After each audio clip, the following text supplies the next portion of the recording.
Kita ke informasi pertama, Saudara. Menteri Sosial Saifullah Yusuf melihat penanganan tersangka Agus, penyandang disabilitas yang menjadi tersangka pelecehan seksual dalam kunjungannya ke Mataram, NTB. Sementara polisi terus melakukan pemeriksaan saat ini. Sudah ada 15 orang melapor menjadi korban Agus. Mensos Saifullah Yusuf menyimak proses kolaborasi yang dilakukan Komite Disabilitas Daerah dan Polda NTB dalam menangani tersangka Agus yang merupakan penyandang disabilitas. Mensos meninjau fasilitas dan penanganan bagi tersangka difabel. Sementara polisi memperpanjang status tahanan rumah Agus 40 hari ke depan untuk memperlancar penanganan kasus. Butuhkan apa, kursi roda atau mungkin juga fasilitas-fasilitas lain seperti toiletnya segala macam itu kan memerlukan layanan khusus. Jadi yang sifatnya layanan khusus itu disiapkan semua oleh bapak-bapak kepolisian. Ini penting sekali. Jadi sehingga ketika Mas Agus misalnya yang diperiksa memang dalam keadaan tidak tertekan, dalam keadaan nyaman, sehingga dia siap diperiksa karena hak-haknya sudah dipenuhi.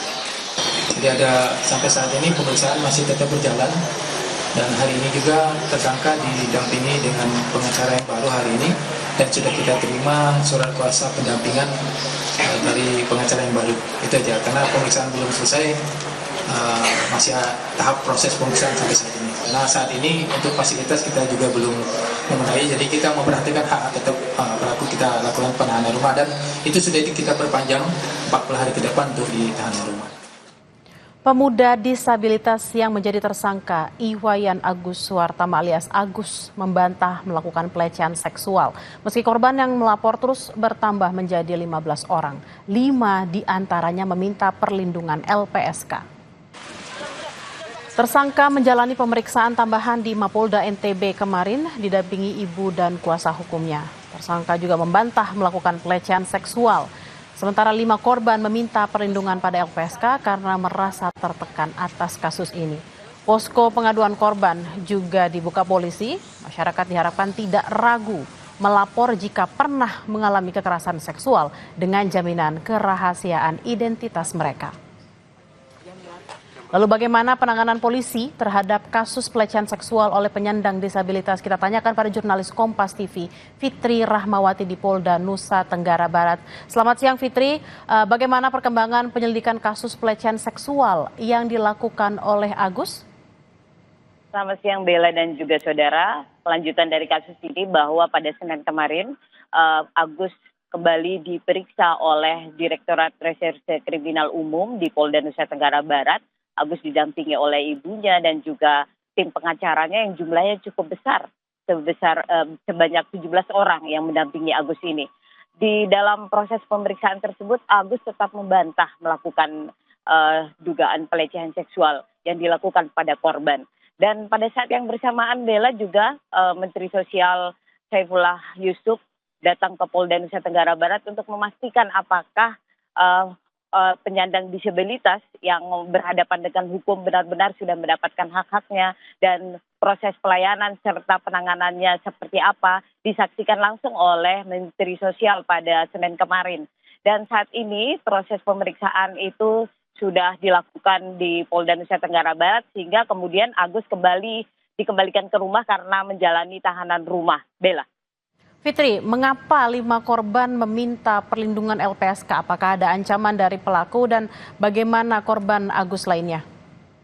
Ya Bella, sebelum itu saya juga ingin menyampaikan kepada Bella dan juga saudara bahwa Jaksa Penuntut Umum juga telah meminta aparat kepolisian untuk melengkapi berkasnya untuk melakukan rekonstruksi yang rencananya akan dilakukan pada Rabu besok di lokasi ini di Taman Udayana.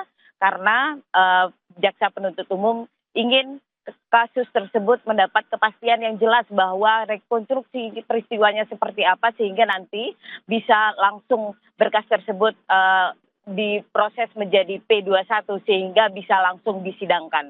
Dan untuk peristiwa kenapa 5 orang korban melapor ke LPSK, mereka beralasan bahwa saat ini masih mengalami trauma dan juga khawatir, juga rasa takut dan kemudian juga khawatir mereka mendapat tekanan dari pihak-pihak yang membela tersangka Agus ini. Sehingga pihak pendamping langsung memberikan saran dan mendampingi mereka untuk melakukan permintaan perlindungan ke LPSK agar mereka juga merasa nyaman dalam menangani kasus ini. Karena dalam proses penanganan kasus ini para korban juga tetap memantau kelanjutan atau kasus ini seperti apa. Dan mereka juga meskipun sudah mematikan atau menutup media sosialnya tetap mendapatkan informasi dari orang-orang terdekat mereka terkait kasus ini. Sehingga pada saat ini para korban sebanyak 5 orang meminta perlindungan dari LPSK agar mereka merasakan ketenangan dan juga bisa menghadapi kasus yang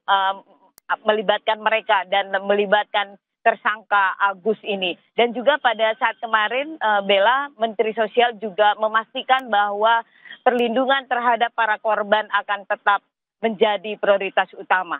Bella. Fitri, apakah ada keterangan rekonstruksi besok akan dihadiri juga oleh Agus?